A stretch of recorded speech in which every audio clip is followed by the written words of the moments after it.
Fala galera do Gaga Insano, aqui quem fala é o professor Victor, mais uma vez aqui para trazer uma ferramenta, um bizu bastante interessante aí para vocês utilizarem nos vestibulares militares e TM Olimpíadas.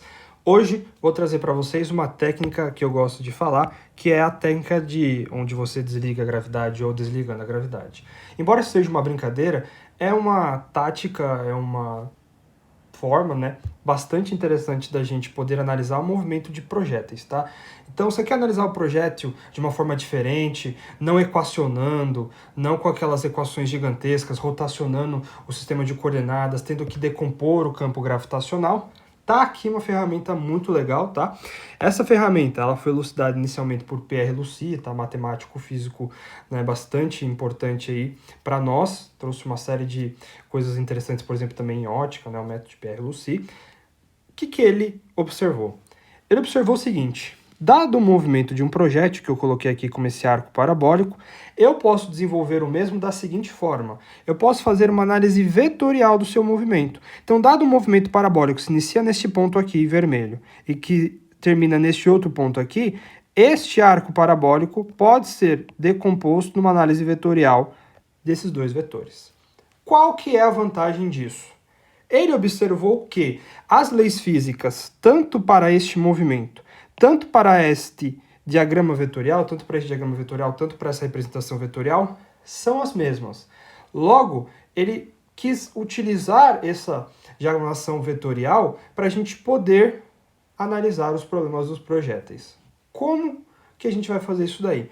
Basicamente, eu peguei aqui um problema clássico, tá, de lançamento oblíquo, tá? Vocês podem analisar aqui, tá? Tem o nosso projétil aqui, que vai ser lançado com uma velocidade v0, com um ângulo φ, tá? Em relação a um plano inclinado de inclinação alfa. Então, olha que interessante que eu peguei aqui.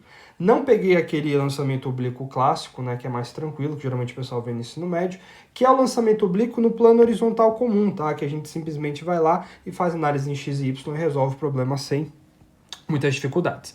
Neste caso, é um lançamento oblíquo, é um movimento parabólico em cima de um plano inclinado. Então, tem essa parte bastante interessante, essa parte bastante legal da gente saber como que vai ser, né, o desenvolvimento desse movimento, desse projétil, tá? Desse movimento oblíquo em cima de um plano inclinado, o que muitas pessoas têm dificuldade pelo fato, né, desse ângulo alfa ele ser diferente de zero em relação ao solo, e aí você tem que, por exemplo, decompor o campo gravitacional, rotacionar o seu sistema de eixos para poder, né, analisar os dois movimentos uniformemente variados que são gerados pelo fato desse plano inclinado existir aqui, o que dificulta, né, o fato do plano horizontal comum, né, que só tinha um movimento uniformemente variado apenas em y sobre o campo gravitacional. Bem, qual que vai ser a nossa ideia? Eu vou pegar este mesmo eixo aqui parabólico, assim como o Pierre Lucy fez, e analisar de um ponto de vista de diagrama vetorial. A diagramação vetorial aqui ela vai auxiliar porque, dado que eu conheço minha velocidade inicial e o seu ângulo de lançamento, eu vou verificar o lançamento parabólico aqui de duas formas. Inicialmente, ignorando a gravidade, fazendo com que, como você pode observar aqui no método de Pierre Lucy, ele, a partir da velocidade inicial, vai ter uma trajetória retilínea, e depois ele tem um movimento, né, descendente apenas sob a ação da gravidade. Então, qual que é o nosso método aqui? A gente ignora, a gente desliga a gravidade para ele ter um movimento retilíneo uniforme, e depois a gente computa apenas a gravidade. Depois a gente estuda o movimento sobre a ação exclusiva do campo gravitacional, que é o que a gente tem aqui, que é a nossa queda livre. Então, dados os nossos pontos inicial e final, eu vou primeiro realizar o movimento retilíneo uniforme sem a gravidade e depois vou computar exclusivamente a gravidade no movimento de queda livre. Se vocês separarem, entre o ponto inicial e final, se eu juntar aqui, né, eu posso fechar um triângulo, que eu estou representando aqui à direita do diagrama original do Pierre Lucy. O que que a gente vai fazer a partir daqui? Essa diagramação geométrica vai nos gerar uma lei dos senos, que vai nos possibilitar uma análise geométrica do lançamento, né, parabólico do nosso movimento de projéteis. Então, isso é bastante legal. Fechou? Então, o que que a gente vai fazer aqui? Bora fazer o seguinte. Cada um, né, destes lados deste triângulo representa aqui no nosso movimento real, né, no nosso problema original, determinadas dimensões. Dado que eu vou esquecer a gravidade, vou desligar a gravidade no primeiro momento, esse deslocamento aqui será relativo à direção, tá, da minha velocidade V0 e do ângulo φ do plano inclinado. Logo, o deslocamento que é dado por essa dimensão aqui, né, por esse tamanho do triângulo, é o deslocamento de movimento retilíneo uniforme com velocidade inicial V0 e de tempo de movimento relativo ao tempo de movimento total, entre os instantes inicial e final. Para um projeto, a gente chama isso de tempo de voo. Logo, eu vou dizer que a dimensão, né, que o tamanho, né, deste lado do triângulo vai valer V0 vezes o meu tempo de voo, VT, movimento retilíneo uniforme. O que mais? Eu sei que tem a parte que eu esqueço a gravidade, e que agora eu vou computar inteiramente a gravidade. E o deslocamento sob a ação da gravidade, uma queda livre, é proporcional, né, a gt², no caso o tempo de voo, dividido por 2, o gt² sobre 2. Tudo bem? E aqui, este outro lado do triângulo, se eu analisar este meu plano inclinado, entre o ponto inicial e final, eu tenho o alcance ao longo do plano inclinado. Então, este tamanho aqui, que é representado aqui neste triângulo à esquerda por essa dimensão, será chamado de alcance A ao longo do plano inclinado.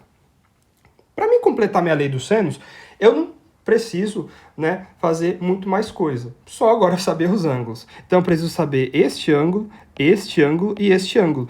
E estes ângulos serão dados por esses parâmetros dados iniciais da geometria do problema aqui do lançamento oblíquo em cima do plano inclinado de ângulo alfa. Logo, eu posso determinar que este ângulo aqui é o meu ângulo φ, que é trivial, é só olhar ali o ângulo da direção da velocidade inicial e da direção do plano inclinado. E os meus outros ângulos vão ser dados aqui por geometria básica, usando aquela geometria que a gente conhece, né, desde nono ano, né? Aqui a gente sabe, né, que vai ser 90 graus mais alfa, né, 90 mais o ângulo do plano inclinado, e aqui eu vou ter, né, a minha somatória total, né, dos ângulos internos do triângulo ser 180. Então isso aqui vai ter que ser 90 graus menos alfa menos φ. Agora que eu tenho os meus lados, agora que eu tenho os meus ângulos internos, eu posso vir aqui e escrever a minha expressão da minha lei dos senos. Como vai ficar a minha lei dos senos? Lado sobre seno do ângulo oposto. Então, A sobre seno de 90 graus menos alfa menos φ é igual a g, tempo de voo ao quadrado, dividido por 2, dividido por seno de φ, que é o seno do ângulo oposto, né? Seno do ângulo φ. E eu vou ter aqui, né, o meu V0 vezes o meu tempo de voo, onde eu vou ter aqui a minha expressão agora, que vai ser dividida pelo seno do ângulo oposto, que no caso é o seno de 90 graus mais alfa. Pessoal, tá aqui uma expressão geométrica muito mais simples do que rotacionar o sistema de coordenadas, muito mais simples do que rotacionar, né, a minha gravidade e decompor ela, né, em x, y e rotacionados de um ângulo alfa em relação horizontal. Vai ter que usar a transformação de coordenadas aqui, matriz de rotação se quiser. Não precisa de tudo isso, é válido, dá para fazer, mas não é necessário. A gente até pode fazer um vídeo depois sobre isso. Mas essa análise aqui, desligando a gravidade, utilizando o método matemático do Pierre-Lucy por lei dos senos, traz uma análise geométrica muito mais simples, muito mais, né, sucinta para a gente resolver uma série de problemas. Dado que eu tenho aqui essa dupla igualdade, eu posso obter tanto o valor de A, tanto o valor, né, do tempo de voo, dado que os parâmetros de G, de alfa, de φ, né, são constantes e o V0 também é dado. Então eu posso obter tanto o tempo de voo, tanto o meu alcance nessa nossa expressão, ok? Então, se eu quiser o meu tempo de voo, né, você simplesmente aqui analisa as igualdades, né, você vai conseguir chegar a quanto no meu tempo de voo. Meu tempo de voo ele vai ser 2V0 seno de φ, né, dividido por G vezes o cosseno de alfa, né? Então, olha que legal, o tempo de voo no lançamento oblíquo em cima do plano inclinado depende do cosseno do ângulo do plano inclinado. Se eu fizer alfa igual a 0, eu vou ter aquela configuração inicial onde eu sei que o plano é horizontal e eu sei aquele tempo clássico de voo que a gente sabe que é 2 vezes, né, o tempo de velocidade na vertical, né, VY, dividido pelo campo gravitacional, que é o que todo mundo conhece. Então, olha como a gente consegue obter o tempo de voo para um caso, né, simples, né, de plano horizontal, a partir do tempo de voo, num caso geral, em cima de um plano inclinado. Assim como este, a gente pode obter também o nosso alcance ao longo do plano inclinado, onde vai ser 2V0 ao quadrado, seno de φ, né, depende então, né, do ângulo de lançamento, mas depende também do cosseno, da soma do ângulo de lançamento mais o ângulo do plano inclinado, dividido, né, por G vezes o cosseno ao quadrado de alfa. Novamente, o alcance do lançamento oblíquo em cima do plano inclinado depende do cosseno, né, da inclinação do plano inclinado. Mais uma vez, se a gente fizer o alfa igual a zero, a gente volta, né, naquele caso do plano horizontal. No caso do plano horizontal, alfa sendo zero, cosseno de alfa sendo igual a 1, a gente vai chegar que o nosso alcance vai ser simplesmente 2, né, V0 quadrado, seno de φ, cosseno de φ, que é o seno do arco dobro, né? Então, a gente vai chegar em 2V0 ao quadrado, né, seno de φ, cosseno de φ, vou até já simplificar aqui, né? Então, vou colocar simplesmente V0 quadrado, o 2 seno φ, cosseno φ, eu vou substituir pelo seno do arco dobro, seno de 2φ, dividido, né, por G, cosseno quadrado de alfa, onde vai ficar simplesmente G. Então, olha que legal, pessoal. Eu obtive aqui tanto a expressão do tempo de voo, no caso do plano geral, e também o meu termo de alcance, no caso plano geral, partindo do método de Pierre-Lucy, da diagramação vetorial, utilizando a lei dos senos, desligando a gravidade e depois computando a gravidade inteiramente e exclusivamente no movimento de queda livre. Então tá aí um bizu bastante interessante, tá? Para vocês saberem analisar o movimento dos projéteis. E é isso aí, pessoal, que a gente tinha para falar na aula de hoje. Curta o vídeo, compartilhe, envie para o seu amigo e em breve muito mais conteúdo aqui para vocês. Forte abraço, tamo junto!